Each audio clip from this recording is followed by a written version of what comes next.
فالله أولى بهما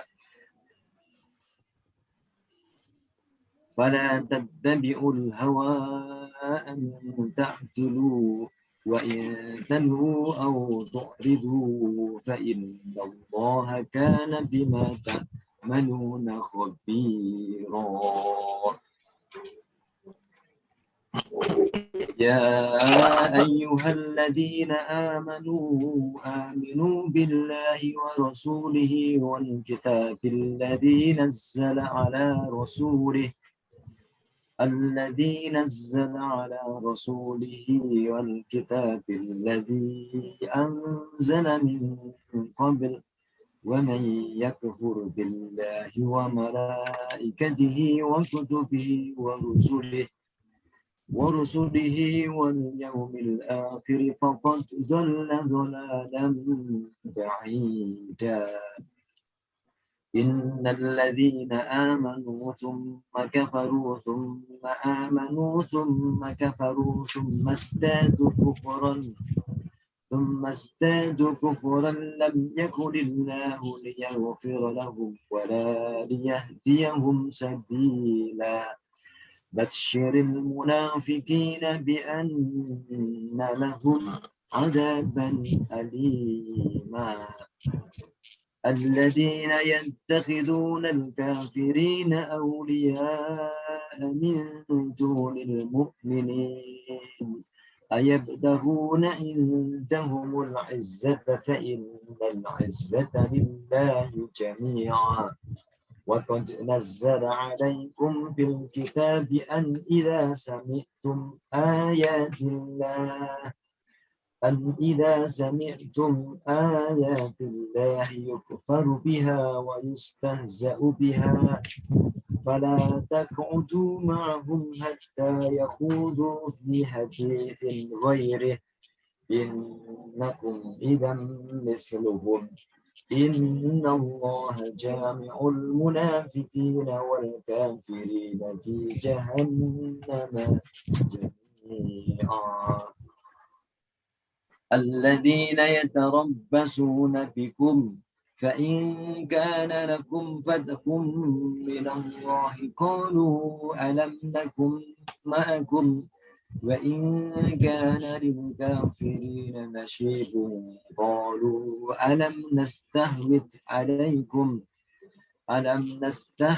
عليكم ونمنعكم من المؤمنين فالله يحكم بينكم يوم القيامة ولن يجعل الله للكافرين على المؤمنين سبيلا. إن المنافقين يخادعون الله وهو خادعهم وإذا قاموا إلى الصلاة قاموا كسالى يراءون الناس ولا يذكرون الله إلا قليلا مذبذبين بين ذلك لا إله هؤلاء ولا إله هؤلاء ومن يضلل الله فلن تجد له سبيلا. يا أيها الذين آمنوا لا تتخذوا الكافرين أولياء من دون المؤمنين أتريدون أن تجعلوا لله عليكم سلطانا مبينا. إن المنافقين في الدرك الأسفل من النار ولن تجد لهم نصيرا إلا الذين تابوا وأصلحوا واعتصموا بالله وأخلصوا دينهم لله فأولئك مع المؤمنين وسوف يؤتي الله المؤمنين أجرا عظيما.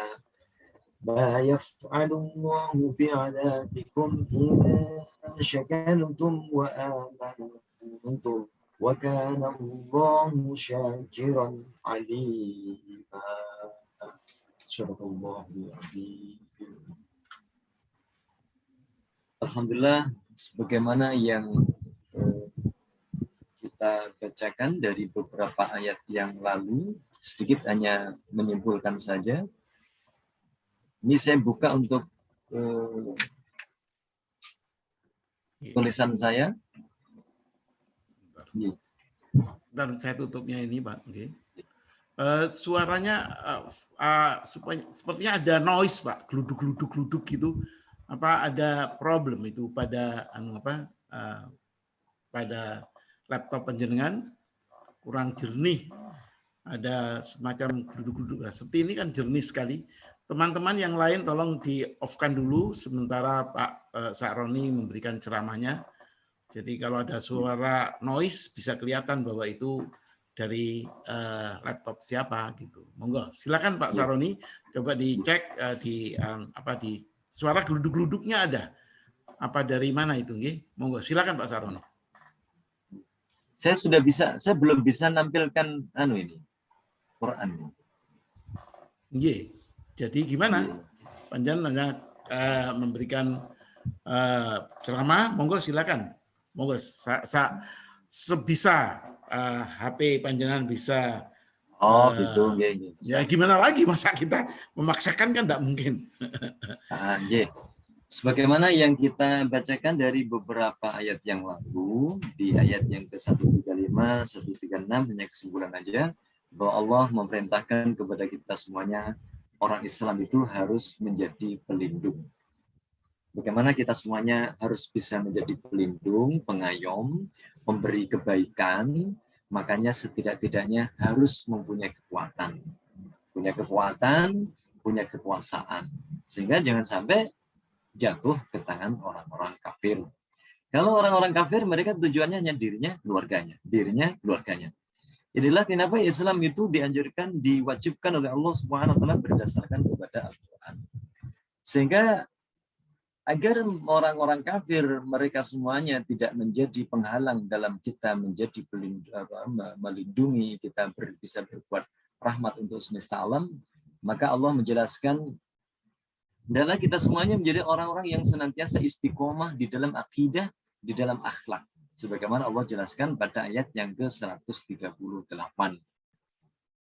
Bagaimanapun juga kondisinya orang-orang kafir itu tidak ingin orang-orang Islam itu menguasai, memberikan rahmat, melindungi, mengayomi. Nah, mereka tidak menginginkan. Oleh karena itu Allah Subhanahu wa taala di ayat yang setelahnya 140 gitu ya. Ciri-ciri orang-orang kafir yang mereka sukanya memang ayat-ayat Allah direndahkan, ajaran-ajaran Islam diejek, nah gitu ya. Maka Allah menjelaskan jangan terbiasa duduk bersama mereka, jangan terbiasa dalam satu forum dengan mereka. Kenapa? Karena orang-orang kafir itu pro dengan orang-orang munafik. Kemarin yang kita bacakan, siapa orang-orang munafik itu? Orang-orang munafik di ayat yang ke-141, Allah menjelaskan orang-orang munafik itu adalah orang-orang yang mereka senantiasa hatinya bimbang, mereka tidak mempunyai akidah yang kuat. Mereka melihatnya dunia ini apabila ada sebuah pertengkaran, pertikaian, ataukah termasuk sebuah pemilihan, termasuk pemilu, atau mungkin dalam hal masalah pemilihan ke penguasa, siapa yang layak memimpin dan penguasa, maka orang-orang kafir mereka adalah hanya menunggu. Begitu orang muslim yang menang, apa kata orang-orang munafik? Mereka mengatakan, saya telah mendukungmu agar mendapatkan bagian dari kemenangan orang-orang mukmin. Begitu orang-orang kafir yang mereka menang, apa yang mereka katakan? Mereka mengatakan bahwa aku telah membantu kalian, bagaimana orang-orang mukmin itu tidak memenangkan kalian. Itulah prinsip orang-orang munafik. Orang-orang munafik hanya menginginkan kebahagiaan dunia. Orang-orang munafik hanya menginginkan sukses di matanya. Orang-orang munafik tidak menginginkan keridhaan dari Allah Subhanahu wa taala. Sebagaimana di akhir ayat 141 Allah menegaskan lagi di situ, walay yaj'alallahu lil kafirina 'alal mu'minina sabila. Allah sekali-kali tidak akan menjadikan orang-orang kafir yang dicenderungi oleh orang-orang munafik, atau orang-orang munafik yang hatinya ada kafir, mereka tidak akan bisa untuk mengalahkan kepada orang-orang mukmin. Orang mukmin yang bagaimana? Orang mukmin yang telah disiapkan oleh Allah di dalam Al-Qur'anul Karim, istiqomah dalam akidah, istiqomah dalam akhlak yang sungguh luar biasa. Berjuang bukan karena untuk dirinya dan keluarganya dan partainya, berjuang bukan karena organisasinya atau mungkin teman-temannya, tetapi berjuang untuk mencari ridha Allah Subhanahu wa Ta'ala. Biar bagaimana? Biar tidak sama dengan orang-orang munafik. Orang-orang munafik bekerja untuk partainya, bekerja untuk kelompoknya. Oleh karena itu Allah menjelaskan di ayat yang ke-142. Allah menjelaskan, a'udzubillahi minasyaitonir rajim. Innal munafiqina yukhadi'unallaha wa huwa khadi'uhum. Allah mengawali dengan kata-kata inna. Dulu yang sempat sudah pernah kita belajar bahwa kalimat itu ada khabar, ada insa. Khabar itu informasi, insa sebuah perintah atau larangan. Ini informasi datangnya dari Allah Subhanahu wa Ta'ala, Allah yang mengetahui hati orang-orang munafik. Allah menjelaskan, apalagi diawali dengan huruf taukid, huruf untuk menyangkatkan litakid, inna. Innal munafiqina, sesungguhnya orang-orang munafik itu, apa pekerjaannya? Yukhadi'unallaha. Mereka tidak henti-hentinya untuk menipu Allah. Jadi menggunakan fi'il mudhari, tidak henti-hentinya mereka menipu kepada Allah Subhanahu wa Ta'ala. Wa huwa khadi'uhum, dan dia itu adalah sebenarnya menipu kepada mereka semuanya. Begitu kata Allah Subhanahu wa Ta'ala yang ada di ayat ke-142. Maka di dalam tafsir Muyassar, ini sedikit saya bacakan aja ya. Inna tariqata haula'il munafiqina. Sesungguhnya metode prakteknya gimana sih orang-orang munafik itu kok bisa Allah menjelaskan menipu kepada Allah. Nah, gitu ya. Padahal Allah tidak nampak, Allah itu ghaib. Nah, begitu ya. Bagaimana mereka semuanya menipu? Dalam tafsir ini dijelaskan caranya adalah bima yanharunahu minal iman wa ma yubtimunahu minal kufr. Caranya mereka menampakkan sisinya, pakaiannya muslim, omongannya muslim, sering memunculkan ayat-ayat dalam setiap ceramahnya, pembicaraannya, tetapi wa ma yubtimunahu minal kufr. Tetapi apa-apa yang mereka sebenarnya di dalam hatinya itu adalah nilai kekafiran. Kenapa mereka begitu? Inginnya adalah menguasai, inginnya mereka untuk memperoleh keuntungan dunia hanya yang sementara. Sehingga dalam tafsir ini dijelaskan, kenapa mereka bisa berbuat begitu, tidak takut dengan Allah, zannan annahu yukhfi 'alallahi. Mereka menyangka bahwa sebenarnya Allah itu tidak melihatnya. Mereka menyembunyikan perbuatannya itu dari Allah Subhanahu wa Ta'ala. Wal halu anallaha khadi'uhum wa mujazihim bimisli amalihim. Padahal Allah Subhanahu wa Ta'ala itu telah membuat perencanaan bagaimana orang-orang munafik itu, dan Allah akan membalas perbuatan yang semisal dengan mereka. Nah, itu perilaku yang kita semuanya orang-orang beriman kita nggak paham, kita nggak ngerti bagaimana mereka semuanya itu sebenarnya menipu Allah atau tidak. Kan kita sering tertipu dengan orang yang mereka gayanya, perilakunya sungguh luar biasa, keislamannya, sholatnya, ya gitu ya, tampilannya, dalil-dalilnya keluar luar biasa. Tapi dalam perilaku-perilaku keseharian, ketika di masyarakat, ketika mereka semuanya termasuk dalam hal ini adalah kancah perpolitikan, mereka tidak menampakkan tentang betul-betul dirinya sebenarnya pembenci terhadap Islam, nah, gitu ya. Itulah yang mereka lakukan. Ini ciri yang pertama, mereka adalah perbuatannya begitu. Ciri yang kedua nampak oleh kita adalah wa idza qamu ila sholati. Nampak mereka itu adalah pendiri, penegak sholat. Pendiri, penegak sholat. Tetapi qamu kusala. Ciri-cirinya yang dijelaskan oleh Allah, qamu kusala. Tetapi ketika mereka mendirikan itu sebenarnya kusala. Kusala itu artinya adalah di dalam dirinya ada kemalasan. Ada ketidaksenangan sebenarnya untuk mengerjakan sholat. Ada ketidakseriusan untuk sholat. Dari sisi gerakannya, mungkin kita bisa nampak, hebat ya. Nah, gitu ya. Sesuai dengan sunnah Rasulullah, cara berdirinya, mungkin bacaannya, mungkin jadi imam pula. Nah, gitu ya. Hebat, luar biasa. Bacaannya mungkin bagus, tetapi hatinya sebenarnya malas. Kita yang tidak tahu. Lalu apa mereka semuanya mereka lakukan? Yura'unan nas. Mereka ternyata berbuat riya. Sehingga dalam tafsir ini dijelaskan wa idza qama haula'il munafiquna li ada'is shalah. Ketika mereka semuanya menunaikan sholat zuhur, asar, maghrib, isya, sholat id, sholat tarawih, lakukan mereka qamu ilaiha fi futur. Tetapi mereka semuanya itu menjalankannya, melakukannya dalam kemalasan, tidak dengan hati, tidak berangkat dengan hati. Dari mana kita tahu kalau tidak berangkat dengan hati? Kita memang tidak bisa menjelaskan karena sholat seseorang hanya mungkin 3 menit, 2 menit, 4 menit, 5 menit selesai. Ya.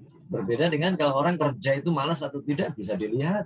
Mulai dari jam 7 sampai jam 4 sore, ini orang ini kerja keras atau pemalas, bisa kita melihatnya. Tapi kalau hanya sholat 2 menit, 3 menit, seakan-akan sholatnya hebat. Nah, gitu ya. Itu yang kadang-kadang malah justru dijadikan sholat itu untuk apa? Ya suduna bisolatihim ar-riya was-sum'ah. Tujuan mereka mendirikan sholat itu ternyata adalah ar-riya, yaitu agar dilihat oleh orang, was-sum'ah, agar pula didengar oleh orang. Kalau bahasa kita saat sekarang ini mungkin bisa kita katakan adalah pencitraan. Biar difoto, biar masuk di medsos, biar tampil, didengar oleh banyak orang, bagus ya. Padahal sholat 3 menit itu belum pasti bisa menunjukkan akhlak dan hati seseorang. 3 menit sholatnya, sehari 3 menit, apalagi subuh aja mungkin sholat atau tidak, wallahu a'lam. Nah, gitu ya. Orang-orang munafik. Jadi mereka perbuatannya sukanya hanya riya, was-sum'ah. Apa sih, katakanlah mungkin bagi seseorang ini, apa sih beratnya? Cuma sehari mungkin 3 menit ketika di kantor. 3 menit zuhur dan asar saja. Setelah itu maghrib, isya, wallahu a'lam, ketika sudah di rumah itu, sholatnya bagaimana? Nah inilah, jadi orang-orang munafik yang oleh Allah buka, yang kadang-kadang kita melihat, sholatnya aktif. Makanya Allah mengatakan, fawailun lil musallin, celaka bagi orang-orang yang sholat. Gimana sholatnya? Sholatnya itu hanya dalam rangka untuk pencitraan, biar dilihat oleh orang. Itu namanya riya was-sum'ah. Makanya inilah pentingnya kita, kata Allah Subhanahu wa taala di dalam surah Toha itu ya, Allah menjelaskan bahwa la ilaha illa ana fa'budni wa aqimis sholata li dzikri. Tidak ada Tuhan kecuali aku, la ilaha illa ana. Fa'budni, maka sembahlah aku. Wa aqimis sholata, dan dirikanlah salat. Kenapa kita diperintahkan untuk mendirikan salat? Li dzikri, untuk mengingat Allah Subhanahu wa taala. Nah, di ayat ini 143 apa kata Allah? Ayat yang lanjutnya. Wa idza qamu ila sholati qamu kusala yura'una an-nasa wa la yadhkuruna Allah illa qalila. Dan mereka semuanya tidak mengingat kepada Allah. Ya. Ini mengingat ini karena langsung berkaitan dengan kaitannya sholat. Sholatnya tadi kan riya, biar dilihat oleh orang. Tetapi ternyata dalam sholatnya tadi itu Padahal dalam surat Toha tadi dijelaskan, aqimis sholata lidzikri. Dirikanlah sholat untuk mengingatku. Lah, sedangkan orang-orang munafik itu, dia sholat itu hanya jasadnya, hanya anggota badannya, mungkin hanya umi-uminya, ya. Tetapi hatinya sebenarnya begitu mulai Allahu Akbar, ingat hartanya, ingat keluarganya, ingat keindahan kota Makkah, ingat keindahan kota Malang, ingat keindahan di sana, keindahan sini. Jadi sholatnya tidak untuk mengingat Allah, tetapi hanya untuk mungkin jalan-jalan. Jasadnya di atas sajadah, lisannya mengucapkan bacaan sholat, tapi hatinya mengembara kemana-mana. Padahal sholatnya cuma 3 menit. Oleh karena itulah, alhamdulillah, inilah sebenarnya juga tamparan keras buat kita semuanya. Kita sebagai seorang muslim, kita yang sholat aktif, rutin, begitu Allahu Akbar, kita khusyuk. Ya, kita khusyuk. Begitu sudah mulai baca suratul Fatihah, membaca bacaan ruku, bacaan sujud, sudah kemana-mana. Nah, gitu ya. Makanya ada suatu saat yang tanya, Ustaz, saya ini di kantor mulai dari jam 8 sampai jam 11 itu mengerjakan di hadapan laptop itu nggak nyambung-nyambung. Nah, gitu ya. Menyelesaikan ada satu titik, nah, gitu ya. Nggak ketemu-ketemu titik itu. Sampai berapa jam di hadapan laptop di kantor. Begitu terdengar azan, langsung menuju ke masjid, ambil air wudhu, sholat.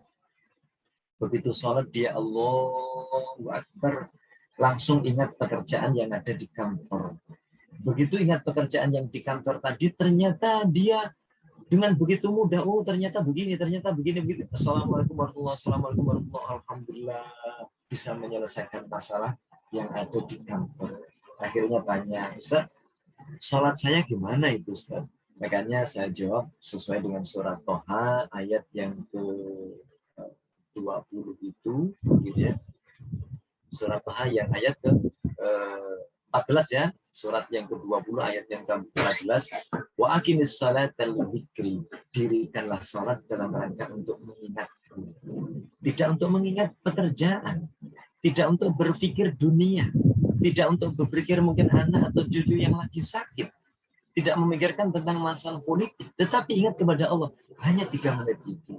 Itu jawaban saya, Bu. Saya bilang gitu. Nah, oleh karena itulah ini kita. Nah, gitu ya. Kita itu sebenarnya, maaf, hanya contoh saja. Ya. Kita ini dalam hal masalah sholat, karena ini kaitannya sholat hanya 3 menit. Gitu ya. Kita melihat sepak bola saja. Gitu ya. Sepak bola saja. Itu 5 menit kita bisa konsentrasi sungguh luar biasa. Bola arahnya kemana, dibawa oleh siapa, bola dibawa kemana, nah gitu ya. Termasuk mungkin pemain sepak bola yang hebat, tingkat internasional, tingkat dunia.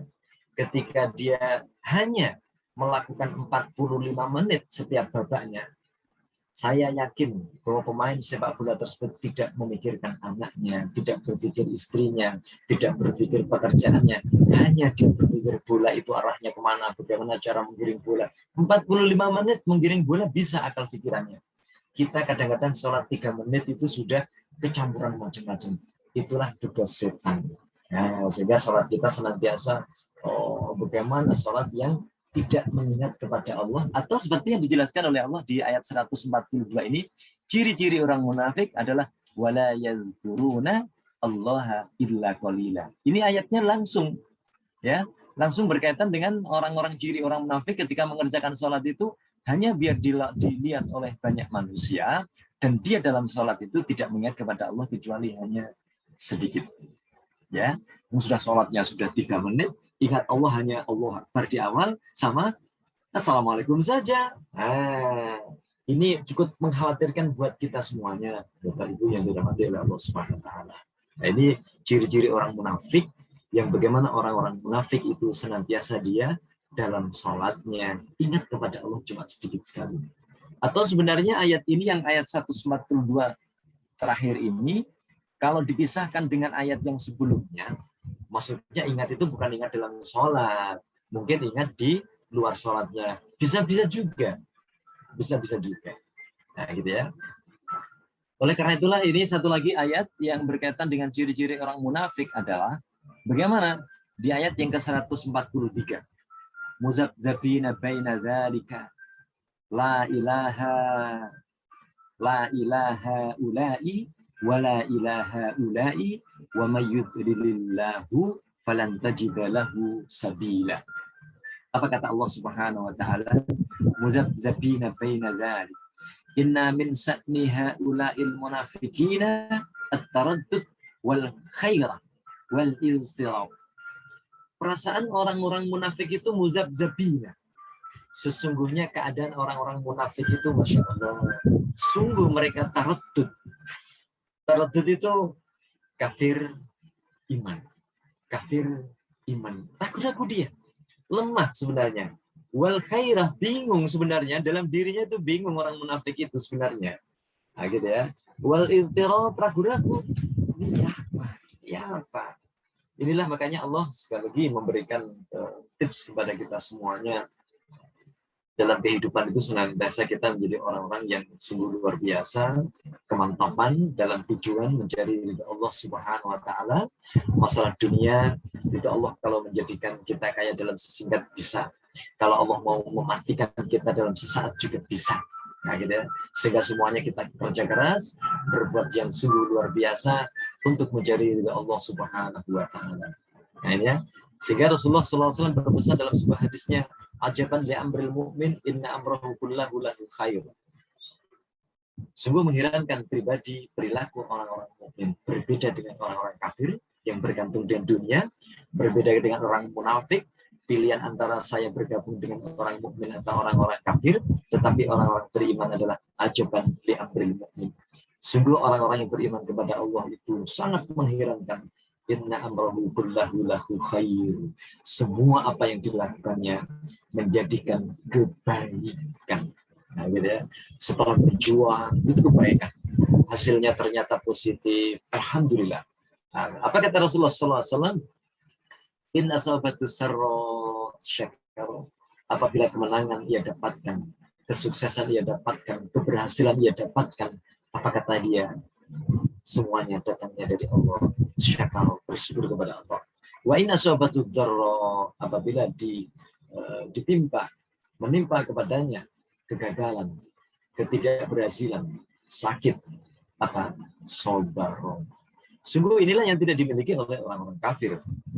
Tidak dimiliki oleh orang-orang munafik. Hanya dimiliki oleh orang-orang beriman. Makanya tadi semenjak awal 136 tadi Allah betul-betul berwasiat. Jangan sampai hati kamu itu condong ke arah orang munafik atau orang kafir, condonglah kepada Allah untuk menjadi ridha Allah Subhanahu wa taala. Sehingga ayatnya di sini la yastakiruna al hal. Mereka tidak menetap dalam perilakunya itu atas segala yang dilakukan oleh begitu orang mukmin yang menang, bingung dia, orang kafir yang menang, bingung dia harus kemana arahnya. Walahum ma'al mu'minina walahum ma'al kafirina. Mereka juga tidak beriman nyaman dengan orang beriman, dan mereka juga tidak nyaman ketika bersama dengan orang kafir. Wa may yusharrif Allahu qalbahu 'anil iman bi wal istimsak bihadiyati falan tajid lahu tariqan ila hidayati wal yakin. Dalam tafsir dijelaskan, maka barang siapa yang berbuat seperti itu, kalau orang itu sudah dipalingkan dari itu, maka Allah sudah tidak akan memberikan hidayah kepadanya. Falan tajida lahu tariqan ilal hidayah. Maka tidak akan dia mendapatkan cara untuk mendapatkan hidayah kepada Allah Subhanahu wa ta'ala. Nah, itulah tentang ciri-ciri orang-orang munafik, sifat-sifatnya, dan sikap-sikap kita yang harus kita lakukan terhadap orang-orang munafik. Sehingga di sini Allah mengancam di ayat 145. Ya, di ayat yang ke-145, innal munafiqina fit-tarkil asfali minan nar wa lan tajida lahum nasira. Sesungguhnya orang-orang munafik fit-tarkil asfali minan nar, mereka berada di dalam neraka yang paling bawah. Walan tajida lahum nasira. Mereka semuanya tidak akan mendapatkan pertolongan dari Allah Subhanahu wa ta'ala. Dijelaskan ayat 146, kecuali illal ladzina tabu wa aslahu wa tasamu billah. Kecuali mereka semuanya yang bertobat, kecuali mereka semuanya yang berbuat kebaikan, mereka semuanya berpegang kepada Allah, wa ahlasu dinahum lillah, dan mereka merubah hati yang condong ke munafik, ke orang beriman dan kafir tadi, diganti dengan hanya condong kepada Allah Subhanahu wa taala, dan berikutnya lagi mereka bersama dengan orang-orang beriman, maka Allah akan memberikan kepadanya sebuah pahala yang besar. Nah, itulah tadi beberapa ayat tentang masalah orang-orang munafik. Wallahu a'lam bishawab. Terima kasih. Assalamualaikum warahmatullahi wabarakatuh.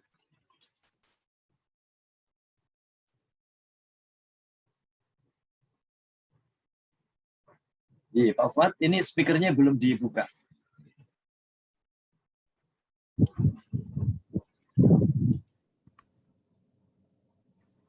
Ya, belum saya buka. Memang begitu, untuk menghindari ada noise dari luar yang mengganggu ceramah panjenengan.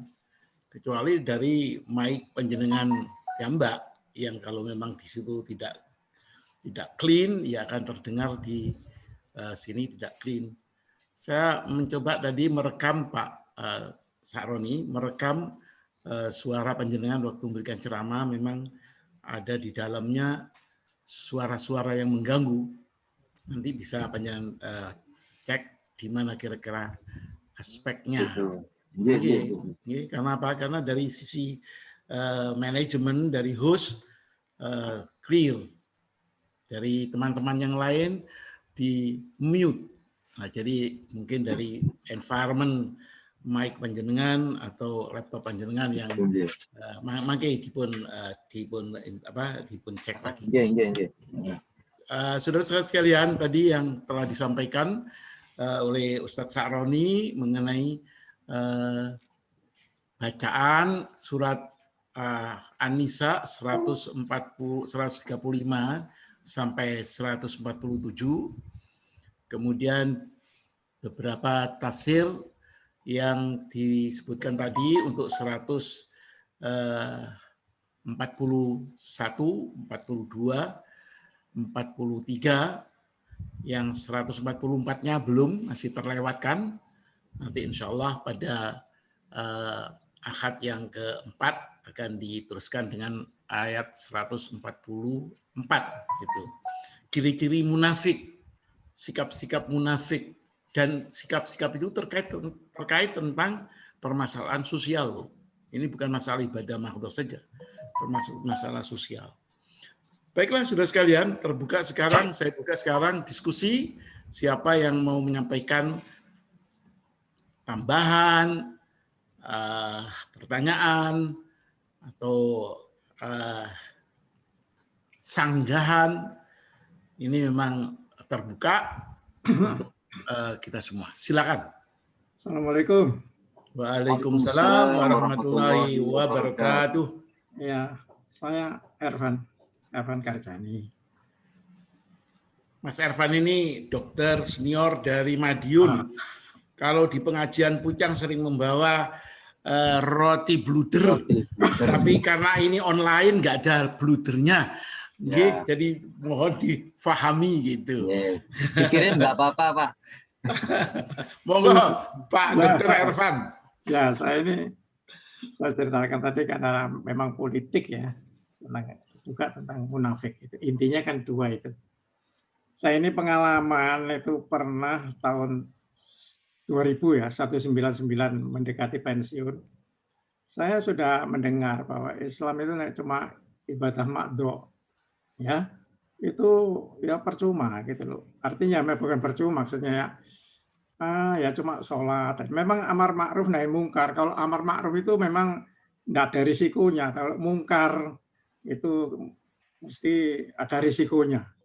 Saya pernah menjadi ketua PAN pada saat itu di Madiun, ya hanya beberapa bulan itu. Saya jadi ketua di situ, itu sudah nyoba icip-icip ya, apa sih politik ini. Maunya ya bukan apa namanya, ya supaya bisa kenalan orang banyak dan sebagainya. Tapi suatu saat baru saya tahu, oh politik itu seperti ini. Maunya saya ingin jadi itu, tuh banyak yang mendukung untuk wali kota Madiun. Tapi setelah itu rentetannya yaitu begini, nanti partai ini A, B, C ini saya dukung Pak ini. Ya boleh saja dukung untuk wali kota, boleh saja. Dengan begitu saya bisa nanti berbuat sesuatu lah. Katanya politik ya mesti mencari kekuasaan, tujuannya kan begitu. Lain kalau Muhammadiyah, waktu itu memang saya diberi surat oleh Pak Amin Rais, PDM pada saat itu, saya juga PDM, kemudian disuruh mendirikan itu. Saya pendirinya waktu itu, sekaligus dijadikan ketua. Belum apa-apa itu sudah ya macam-macam itu, tidak seperti dulu. Ya, Pak ini ada ini daerah, ya kemudian ini, terus ya boleh saja silakan. Tapi ya perlu dana Pak ini Pak, perlu ini dan sebagainya. Si Anu, si Fulan ini perlu ini, Kiai ini perlu dana dan sebagainya. Wah kalau gitu ini saya mikir ini. Saya mungkin juga bertanya ya, apa itu tidak termasuk suap ya ini? Itu saya arosi wal murtasi finar saya bilang. Yang menyuap dan yang disuap itu masuk neraka. Saya takut ya. Akhirnya saya pikir-pikir, ya tapi kan ada sukses fee. Gimana ini nanti bisa diterangkan lah. Apakah itu termasuk suap apa enggak ya seperti itu ya. Kalau ada yang beli partai, ya partai rental partai dan sebagainya itu. Saya mikir, wah ini suap apa enggak ya, nanti mungkin bisa diterangkan. Dan akhirnya saya pada saat itu surat-surat apa dan sebagainya, termasuk pada saat itu Ramadan. Saya pikir ini PAN ini ya Muslim, banyak yang Muslim memang 90% Muslim, tapi ada yang Muslim tapi rokokan pada Ramadan itu. Saya lihat loh kok rokokan ini si Fulan ini. Banyak itu yang rokokan. Waduh, ini bukan habitat saya begitu loh. Nah, saya mengundurkan diri dengan alasan memang pada saat itu sudah mendekati pensiun. Kalau sudah waktu ASN ya pegawai negeri itu kan tidak boleh ikut politik pada saat itu. Jadi saya langsung mengundurkan diri. Jadi saya tidak jadilah. Buat apa sih? Arosi walfun murtasi finar itu. Saya juga takut gitu. Daripada ini kan dunia. Tapi nawa itu saya itu inginnya ya untuk wah sudah wali kota ya saya kan bisa berbuat macam-macam gitu politik. Saya kira itu yang saya tanyakan. Saya kira wassalamualaikum warahmatullahi wabarakatuh. Waalaikumsalam warahmatullahi wabarakatuh. Pak Dr. Irfan pengalamannya yang mencoba untuk berkecimpung di dalam masalah persaingan politik. Nah itu kira-kira. Memilih partai PAN yang waktu itu pemimpin PAN adalah Pak Amin Rais. Sekarang Pak Amin Rais mau mendirikan Partai Umat. Karena beliau tidak lagi di Partai PAN. Nah, itu bagian-bagian dari sesuatu yang harus menjadi pelajaran bagi umat Islam. Karena tidak asal berpolitik. Berpolitik itu sesuai dengan Al-Qur'an dan Sunnah Rasulullah. Itu kata-kata kuncinya. Jadi termasuk tadi beliau laporkan tentang bagaimana diminta untuk membayar ini, membayar itu, dan beliau khawatir jangan-jangan itu adalah suatu suap. Padahal suap itu hadisnya sahih itu. Ya Ustaz, menurut saya ya bahwa menyuap dan disuap itu dalam kehidupan sosial itu tidak ada, kehidupan personal tidak ada itu. Kita tidak pernah menyuap Allah itu. Mesti kehidupan sosial itu. Itu finar loh, resikonya loh ya. Dalam proses hidup bermasyarakat itu, resikonya nar loh. Neraka loh. Jadi jangan gampang-gampang kita meninggalkan atau berperilaku politik yang salah. Walaupun sembayangnya luar biasa bisa masuk neraka itu. Itu finar loh. Jadi jangan sampai kita mudah saja mengatakan, itu saya dengan minta ampun pada Allah selesai sudah, saya akan dapat surga. Kalau sholat saya tekun, mahdoh saya tekun, haji saya berkali-kali, umrohnya berkali-kali. Padahal berpolitiknya dia memilih partai yang salah, memilih pemimpin yang salah, membuat kebijakan yang salah, risiko sungguh berat. Itu sebabnya sekarang ini kita harus betul-betul introspeksi diri lah. Mudah-mudahan Islam kita kafah. Islam kita itu lengkap. Ibadah mahdonya yes, akhlaknya yes, amal sosialnya yes, berpartainya yes, memilih pemimpin yes, membuat kebijakan publik yes, Islami semua.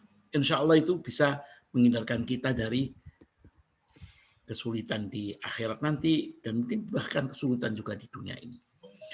Monggo silakan, ini yang pertama, nanti langsung saja Pak Saroni diberikan, nanti biar setelah itu yang kedua. Monggo Pak Saroni. Pak Saroni ada penjelasan. Monggo silakan G. Berkaitan dengan hadis ya, ada hadis Rasulullah yang menjelaskan lain gitu ya. Jadi Rasulullah mengatakan dari hadis yang sahih disahkan oleh Syekh Al-Albani menyatakan bahwa an Umar Abdullah qala la'ana Rasulullah sallallahu alaihi wasallam ar-rashi wal murtasi.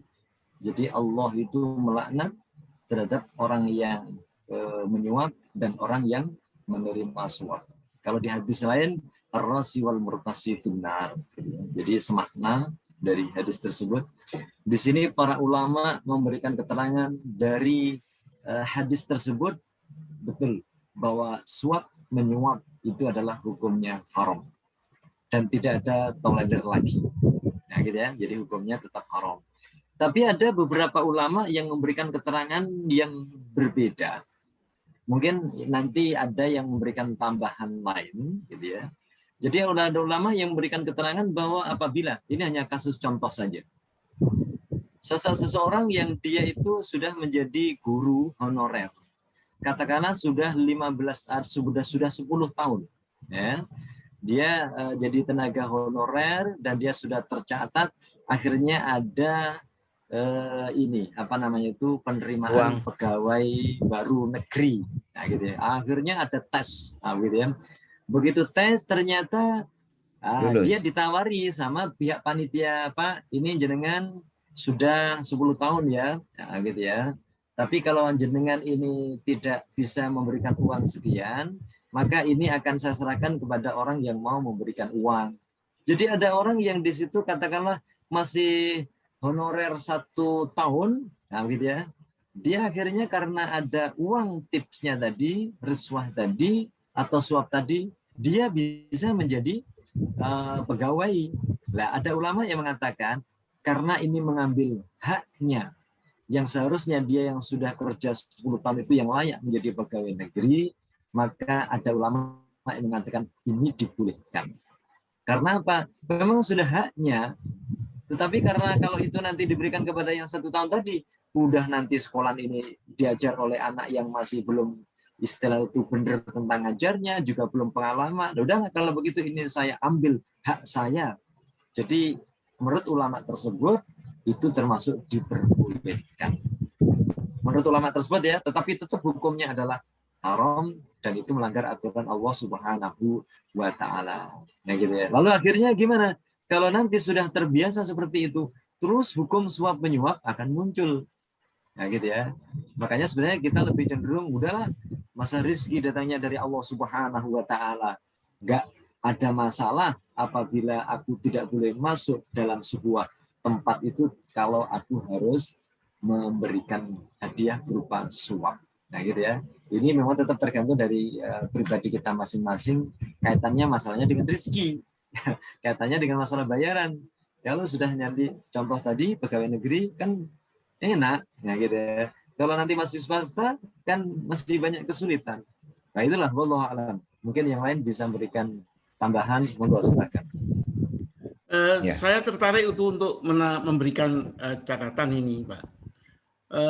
Saya lebih cenderung melihat bahwa Islam itu memberikan prinsip-prinsip, perilaku, petunjuk, arahan secara eksak relatif. Itu yang disebut sebagai, kalau saya mengacu pada saudara Imaduddin dulu dari ITB, Islam itu eksak, tidak bisa dipermainkan. Kenapa? Karena acuannya itu jelas, Al-Quran. Al-Qurannya pun yang dipakai ayat muhkamat, ayat yang jelas. Kemudian kalau hadis yang harus sahih. Tidak ada itu interpretasi yang sebetulnya kemudian mempermainkan ayat. Saya sampai pernah mendengar juga itu dalam satu forum formil. Mau yang mana sih? Mau keputusan yang mana sih tentang Islam itu? Nanti ada saya carikan dalilnya. Ya Allah, itu sungguh betul-betul zalim itu orang. Jadi saya bilang kalau ada ulama yang mengatakan boleh kerjakan, berilah uang supaya hak Anda didapat. Saya bilang pendapat sih boleh aja, tapi dia punya dalil enggak? Bukan hanya karena dia ulama terus boleh seenaknya membuat keputusan.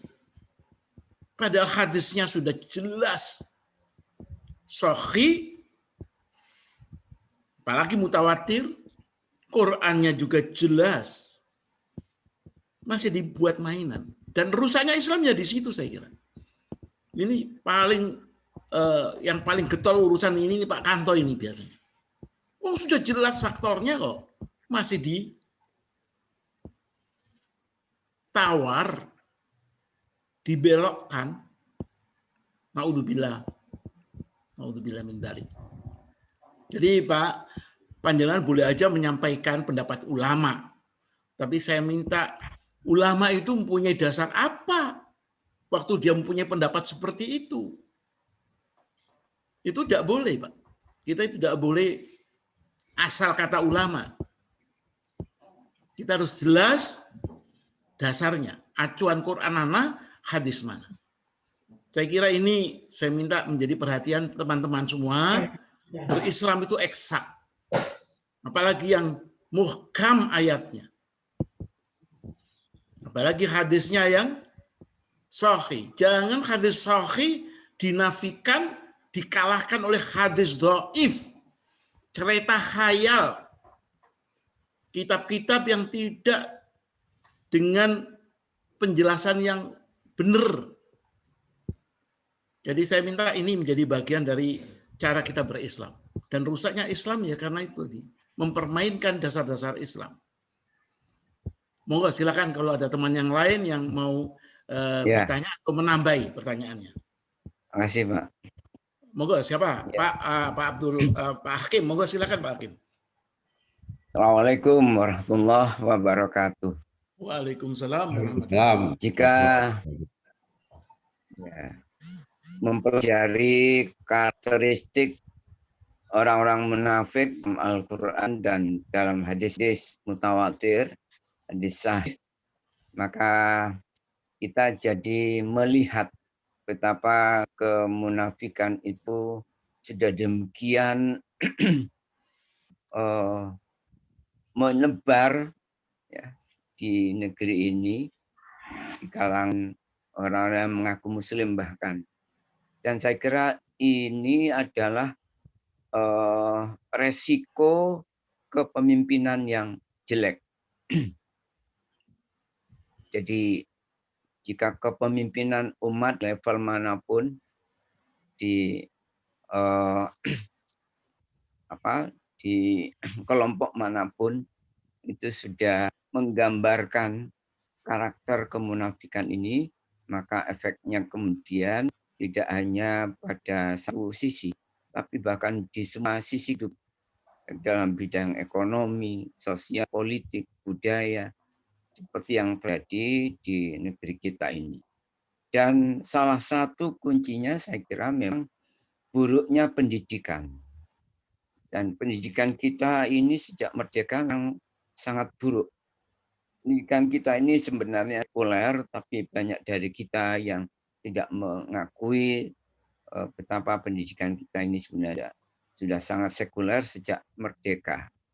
Dan yang kedua, saya kira buruknya semangat untuk membangun kejamaah, ya, kesatu umat. Termasuk di dalamnya adalah membangun ukhuwah Islam. Ya. Dulu kita punya masjid, tapi ternyata juga dihancurkan, dan di masa kita sekarang ini tampaknya persatuan umat itu sengaja menjadi salah satu sasaran, ya, sehingga jangan sampai umat Islam ini bersatu. Dan salah satu efek buruknya pendidikan itu, ya, umat Islam memang dijauhkan dari nilai-nilai Islam. Saya sendiri 40 tahun geluteh di berbagai elemen pendidikan, memahami bagaimana situasi pendidikan kita dari SD sampai ke perguruan tinggi buruk sekali, jauh dari nilai-nilai Islam. Kita tidak bisa berharap anak kita yang dari SD, SMP, SMA di sekolah umum misalnya, negeri atau swasta, kemudian mereka menyelesaikan pendidikan dengan memahami Islam, apalagi memiliki komitmen Islam. Nah, saya kira, dan akhirnya ya lahirlah generasi-generasi pemimpin-pemimpin munafik kemudian di berbagai lini, baik di bidang ekonomi, sosial, politik, budaya, dan itu kita temukan sejak dari level RT, ya, sampai ke level paling atas. Tapi kita seperti dijelaskan tadi, kita tidak boleh pesimis, kita harus tetap optimis. Betapa ada pesan Al-Quran yang pertama, wa'tasimu bihablillah jami'an wala tafarraqu. Pesan yang kedua, walakum minkum ummatun yad'una ilal khair ta'muruna bil ma'ruf wa tanhauna 'anil munkar, dan seterusnya. Dan saya kira banyak lagi pesan Al-Quran yang menegaskan betapa kita harus tetap menggenggam Quran untuk kita jadikan sebagai manhaj dalam semua lini kehidupan, terutama dalam politikan, dalam memilih pemimpin. Dan ke depan saya kira dakwah kita harus lebih istiqomah, lebih sistematis, lebih menjangkau ke target-target yang jelas dalam rangka mewujudkan kepemimpinan yang sesuai dengan Al-Quran. Nah, saya kira itu yang saya sampaikan. Terima kasih.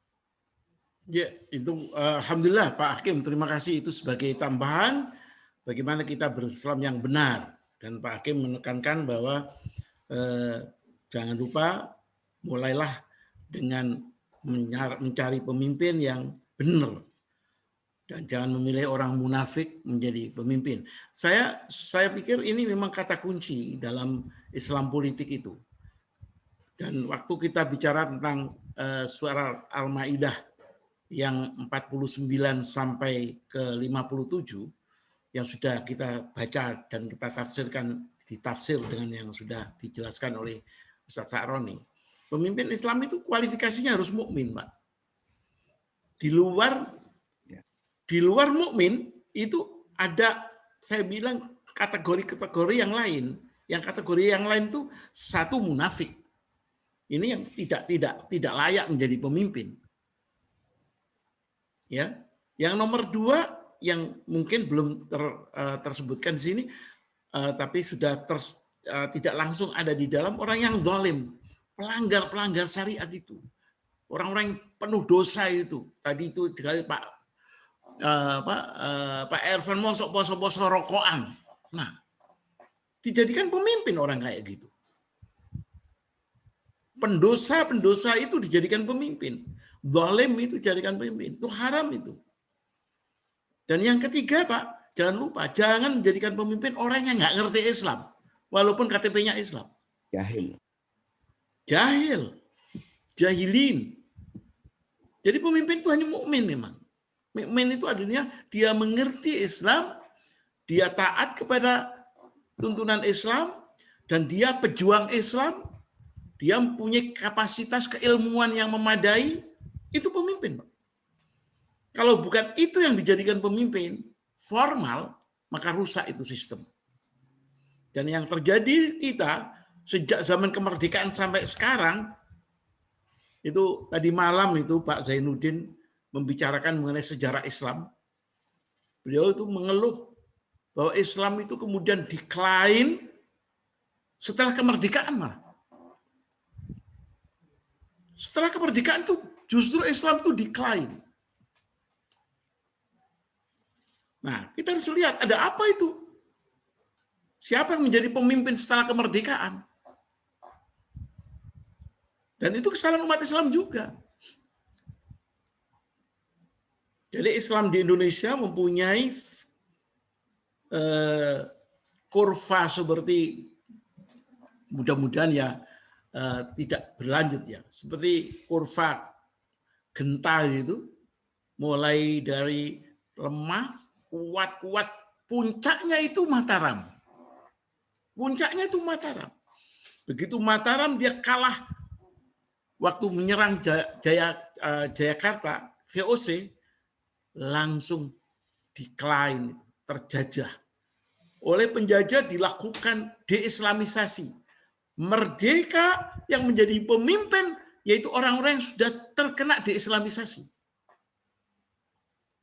Dan ini terus berjalan, proses decline itu. Pak Zainuddin mengatakan, waktu kita kemerdekaan itu 90% bangsa Indonesia itu Muslim.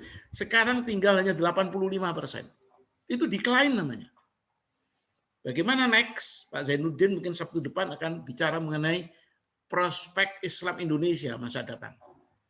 Apakah terus decline sampai habis, ataukah ada lagi recovery kurvanya itu? Dan recovery-nya itu di mana kuncinya? Kepemimpinan harus mukmin. Saya kira itu sebagai satu tambahan dari penjelasannya bahwa orang Islam harus tahulah bagaimana kita bisa menyelamatkan umat manusia. Karena Islam itu menyelamatkan umat manusia. Bukan untuk menyelamatkan diri sendiri saja. Saya kira itu catatan dari Pak Hakim penting, pendidikan dan kepemimpinan itu harus benar, tidak boleh munafik, diberikan peluang apapun. Saudara minta maaf saya, karena ini sudah jam 10 lebih, dan program kita memang dari 9 sampai 10. Ustadz Sa'roni sendiri juga sering sudah ditarget orang untuk disuruh atau diminta untuk bicara di tempat lain.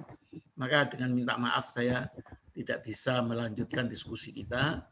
Teman-teman yang mempunyai unek-unek bisa ke WA saya untuk saya teruskan pada Ustadz Sa'roni nanti kalau memang masih ada yang diharapkan dijawab oleh Ustadz Sa'roni. Mari kita tutup pertemuan kita dengan doa oleh Ustadz Sa'roni dan kemudian kita akhiri bersama dengan bersama-sama kita tutup nanti acara kita. Silakan Ustadz Sa'roni memberikan tambahan jawaban dari apa yang disampaikan oleh Pak Hakim dan kemudian ditutup dengan doa. Silakan Pak Ustadz. Saya kira sudah cukup ya untuk masalah tadi yang disampaikan oleh Pak Hakim sama Pak Fuad untuk masalah ini. Oleh karena itulah kehadiran kita di sini sengaja kita niati untuk mencari ridho Allah, untuk kita mengkaji tentang Al-Quran, kita bersilaturahim. Semoga semua amalan yang kita lakukan ini diterima, diridhai oleh Allah Subhanahu wa taala, dan selanjutnya Allah Subhanahu wa taala membimbing kepada kita semuanya menjadi orang-orang yang istiqomah di jalan Allah Subhanahu wa taala.